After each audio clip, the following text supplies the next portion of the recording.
أعوذ بالله من الشيطان الرجيم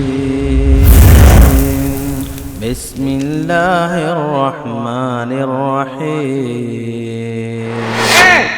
اور مالک کہتا ہے اے پیارے حبیب اللہ جس کو چاہے سنا دے، آپ مردوں کو جو قبروں میں دفن ہو گئے ان کو نہیں سنا سکتے۔ دوسرے مقام پہ غور کیجئے، فَإِنَّكَ لَا تُسْمِعُ الْمَوْتَى وَلَا تُسْمِعُ الصُّمَّ الدُّعَاءَ إِذَا وَلَّوْا مُدْبِرِينَ۔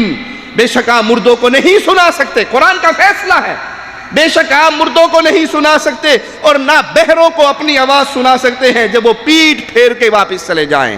نہ آپ مردوں کو سنا سکتے ہیں نہ بہروں کو سنا سکتے ہیں جب بہرہ منہ موڑ کے چلا جائے۔ ایک اور مقام پہ مالک یہی بات ہمیں پھر سمجھاتا ہے، إِنَّكَ لَا تُسْمِعُ الْمَوْتَى وَلَا تُسْمِعُ الصُّمَّ الدُّعَاءَ إِذَا وَلَّوْا مُدْبِرِينَ۔ بے شک نہ آپ مردوں کو سنا سکتے نہ بہروں کو اپنی پکار سنا سکتے جب وہ پیٹ پھیر کر روح گرداں ہو جائے۔ سورۃ احقاف آیت نمبر 5 پہ غور کیجئے، وَمَنْ أَضَلُّ مِمَّنْ يَدْعُو مِن دُونِ اللَّهِ مَنْ لَا يَسْتَجِيبُ لَهُ إِلَى يَوْمِ الْقِيَامَةِ وَهُمْ عَنْ دُعَائِهِمْ غَافِلُونَ۔ اس سے بڑھ کر گمراہ اور کون ہوگا جو اللہ کے سوا ایسوں کو پکارتا ہے جو قیامت تک اس کی پکار کو قبول نہیں کر سکتے، بلکہ ان کے پکارنے سے محض بے خبر ہے۔ تم ان کو پکار رہے ہو، قبروں پہ کھڑے ہو کے بابا جی سے کہہ رہے ہو بابا جولی بھر دے، بابا مدد کر دے، حضرت یہ کر دو، تم ان کو پکار رہے ہو جو تمہاری پکار سن نہیں سکتے اور وہ غافل ہے۔ قرآن خبر دے رہا ہے، وَهُمْ عَنْ دُعَائِهِمْ غَافِلُونَ، ان کی پکار سے بے خبر ہے جو قبروں میں دفن ہو گئے۔ وہ مردوں کی پکار، وہ باہر کھڑے ہونے والوں کی آواز کو نہیں سنتے۔ کوئی کہہ سکتا ہے مفتی جی یہ بتوں کے بارے میں جو آیات نازل ہوتی ہیں نا، یہ وہ آیات ہمارے اولیاء اللہ پہ فٹ کر دیتے ہیں، مگر نہ اولیاء اللہ تو سب کچھ سنتے ہیں، سب کچھ کرتے ہیں، سب کچھ جانتے ہیں۔ اسی اگلی آیت کے اندر مالک یہ مسئلہ بھی حل کر رہا ہے کہ یہاں ماجرا بتوں کا نہیں ہے، اولیاء اللہ کا ہے۔ دلیل اگلی آیت سنیے، وَإِذَا حُشِرَ النَّاسُ كَانُوا لَهُمْ أَعْدَاءً وَكَانُوا بِعِبَادَتِهِمْ كَافِرِينَ۔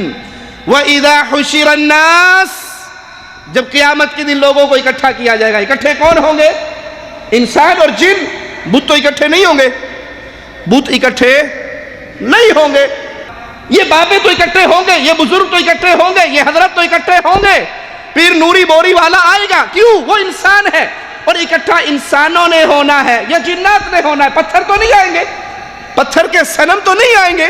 یہ آیت بتوں کے بارے میں نہیں، انسانوں کے بارے میں ہے۔ وَإِذَا حُشِرَ النَّاسُ، جب لوگوں کو اکٹھا کیا جائے گا، كَانُوا لَهُمْ أَعْدَاءَ، جو اللہ کے سچے ولی ہوں گے وہ ان مریدوں کے دشمن ہو جائیں گے۔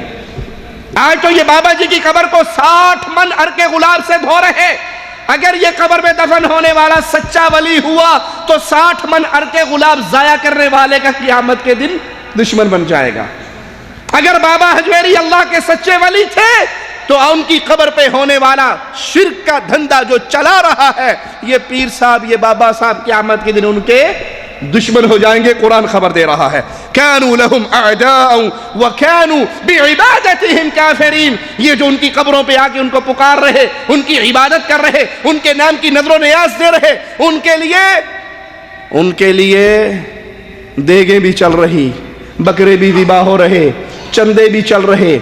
چندہ باکس بہت بڑا ہے لوہے کا، بڑا سارا تالا بھی لگا ہے اور اوپر لکھے چندہ اپنے ہاتھ سے چندہ نہیں، نذرانہ اپنے ہاتھ سے ڈالنا، کسی ملنگ کو نہ دینا۔ کیوں؟ پتہ ہے انہیں، محکمہ اوقاف والوں کو پتہ ہے ملنگ لیتے بابا جی کے نام پہ ڈالتے اپنی جیب میں ہے، اس لیے ہر چندہ باکس میں لکھا ہوا ہوتا ہے نذرانہ اپنے ہاتھ سے ڈالنا، کسی کو نہ دینا۔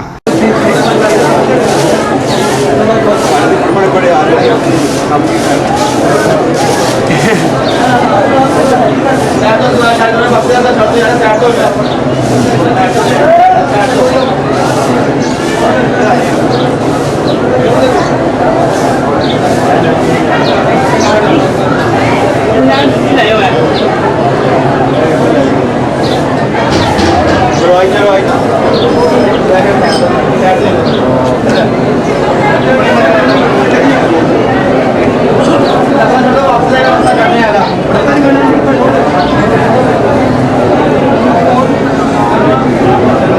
اگر بابا زندہ ہے، سب کچھ دیکھ رہا ہے، سب کچھ کر رہا ہے، وہ اس ملنگ کی ٹانگ کیوں نہیں توڑتا جو اس کے نام کا چندہ اپنی جیب میں ڈال لیتا ہے؟ یہی سمجھنے کے لیے کافی ہے کہ نیچے پڑے ہوئے بزرگ کو اوپر ہونے والی حرکتوں کا علم نہیں ہے۔ إِنَّكَ لَا تُسْمِعُ الْمَوْتَى وَلَا تُسْمِعُ الصُّمَّ الدُّعَاءَ إِذَا وَلَّوْا مُدْبِرِينَ۔ اس آیت کی تفسیر میں علامہ ابن جریر رحمہ اللہ فرماتے ہیں، اس آیت کے اندر اللہ تعالیٰ نے کافروں کی ایک مثال بیان کی، جس کا معنی یہ ہے کہ اے محمد صلی اللہ علیہ وسلم، آپ ان مشرکوں کو جن کے کانوں پہ مہر لگا دی گئی ہے کچھ نہیں سمجھا سکتے۔ قرآن مجید کی نصیحتوں کی سمجھنے کی قوت ان میں سلب کر لی گئی ہے۔ اس طرح آپ ان مردوں کو بھی سماعت عطا کر کے کچھ نہیں سنا سکتے جن کی قوت سماعت سلب کر لی گئی ہے۔ پھر علامہ ابن جریر رحمہ اللہ سیدنا قتادہ رحمہ اللہ سے نقل کرتے ہیں کہ اللہ نے کافروں کی ایک مثال بیان کی کہ جس طرح میت کسی کی پکار نہیں سنتی، جس طرح میت کسی کی پکار نہیں سنتی، اسی طرح کافر بھی نہیں سنتا۔ امام قرطبی رحمہ اللہ نے بھی اس آیت کی یہی تفسیر بیان کی۔ ان مفسرین کے اقوال سے بھی معلوم ہوتا ہے کہ مردے قبر میں نہیں سنتے، جس طرح بہرے پیٹ پھیر کر جب چلے جاتے ہیں تو وہ نہیں سنتے۔ ایک اور مقام پہ مالک کیا فرماتا ہے، غور کیجئے، ذالکم اللہ ربکم لہ الملک، یہ تمہارا اللہ ہے جس کے لیے تمام بادشاہت ہے۔ والذین تدعون من دونہ ما یملکون من قطمیر، تم اللہ کے سوا جن کو پکارتے ہو وہ تو کھجور کی گٹھلی کے ایک دھاگے کے بھی مالک نہیں ہیں۔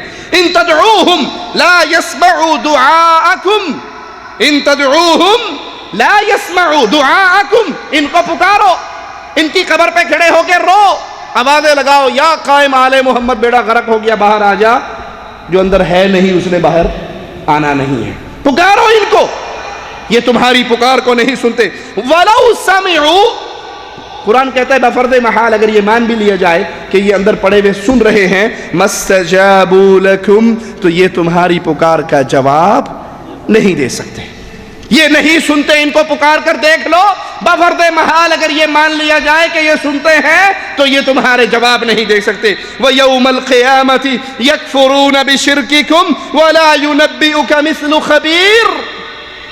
قرآن حکیم کی یہ آیات کاش ہم سچے دل سے نیوٹرل ہو کر مالک کے اس کلام پہ غور کریں تو عقیدے کے الجھے ہوئے مسائل ہمارے لیے آسان ہو جائیں۔ قرآن حکیم ہمیں کیا خبر دے رہا ہے، وَيَوْمَ الْقِيَامَةِ يَكْفُرُونَ بِشِرْكِكُمْ، قیامت کا دن ہوگا، تم اللہ کے ساتھ ان کو جو اللہ کا شریک بناتے تھے، یہ اولیاء اللہ کے دربار میں قیامت کے دن اس شرک کا انکار کر دیں گے۔ وَلَا يُنَبِّئُكَ مِثْلُ خَبِيرٍ، آپ کو کوئی بھی اللہ تعالیٰ جیسا خبردار خبریں نہ دے گا۔ اس آیت میں اللہ تعالیٰ نے صراحت سے یہ بیان کر دیا، مشرکین جن کو پکارتے تھے ان کے اندر قوت سماعت نہیں تھی، قوت سماعت نہیں تھی، اور یہ وہ فوت شدہ اولیاء اور صالحین ہوتے تھے جن کے بت مشرکین مکہ بنا لیا کرتے تھے اور ان کو پوجا کرتے تھے۔ وہ خام خیال کے اندر پتھر کی مورتیوں کو نہیں پوجتے تھے، وہ اس وقت کے اولیاء اللہ کی مورتیاں بناتے تھے اور ان کو پوجتے تھے، اور ان کے اندر قوت سماعت نہیں تھی۔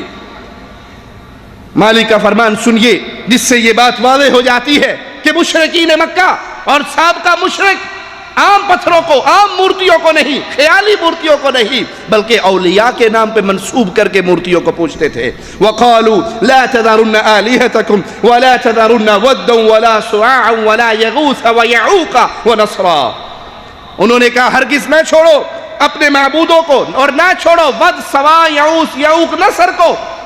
یہ اس وقت کے اولیاء اللہ تھے جن کے نام پہ مورتیاں بنا کر، جن کی طرف پتھر منسوب کر کے ان مورتیوں کی پوجا ہوتی تھی۔ سیدنا عبداللہ ابن عباس رضی اللہ عنہما فرماتے ہیں نوح علیہ السلام کی قوم میں یہ 5 نیک آدمیوں کے نام تھے، جب ان کی وفات ہو گئی تو ان کی قوم کو شیطان نے ورغلایا کہ ان کی مجلسوں میں ان کے مجسمے بنا کر رکھ لو، ان کے نام پر مجسمے تیار کیے گئے.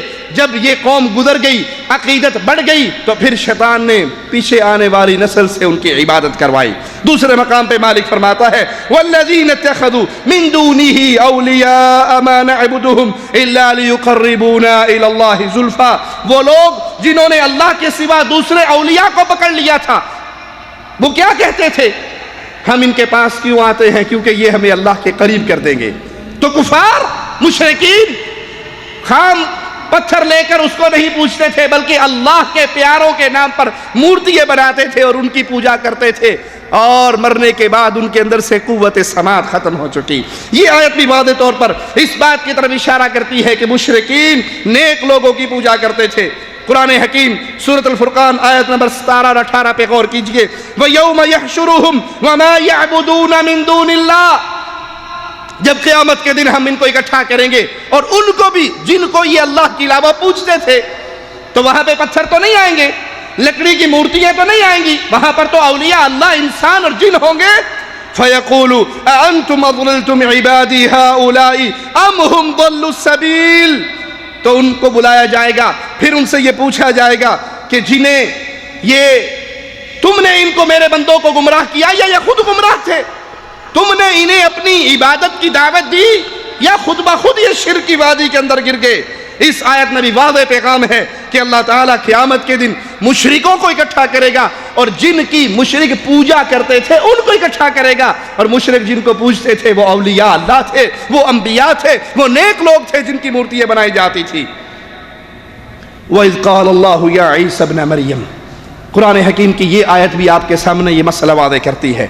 اور جب اللہ تعالیٰ عیسیٰ ابن مریم سے پوچھے گا اَأَنْتَ قُلْتَ لِلنَّاسِ, کیا تو نے لوگوں سے کہا تھا اتخذونی و امی الہین من دون اللہ, مجھے اور میری ماں کو اللہ کے علاوہ دو الہ, دو معبود بنا کے پوجنا شروع کر دینا. تو قوم نصارہ نے شرک کرتے ہوئے عیسیٰ اور عیسیٰ کی والدہ محترمہ مریم ان کی پوجا کی. تو اللہ ان سے پوچھے گا کیا تو نے کہا تھا آنے والوں کو کہ مجھے اور میری ماں کو پوجنا؟ قال سبحانک ما یکون لی ان اقول ما لیس لی بحق. وہ کہیں گے اللہ تو پاک ہے, میں وہ بات کیسے کہہ سکتا ہوں جس کا مجھے حق ہی نہیں, مجھے اختیار ہی نہیں. یہ بات بھی واضح ہوتی ہے کہ صالحین موت کے بعد نہیں سنتے. ان دلائل سے یہ واضح ہو گیا کہ صالحین, انبیاء, اولیاء, بزرگان دین موت کے بعد نہیں سنتے. جب یہ کنفرم ہے کہ اولیاء نہیں سنتے, تو جو غیر صالحین ہیں, جو شرابی کبابی ہیں, جو بدکار ہیں, جو برے لوگ ہیں, وہ کہاں سنیں گے؟ جب ان دلائل نے ہمیں یہ سمجھا دیا کہ صالحین, انبیاء, اولیاء وفات کے بعد نہیں سنتے, اس جہاں سے رشتہ کٹ گیا اگلے جہاں میں چلے گئے نیک اللہ کی جنت میں, تو غیر صالحین ہیں وہ تو بالعلا اس سے یہ ثابت ہوا کہ وہ نہیں سنتے. تو یہ دلائل ہمارے سامنے واضح کرتے ہیں. كنتم خير أمة أخرجت للناس تأمرون بالمعروف وتنهون عن المنكر وتؤمنون بالله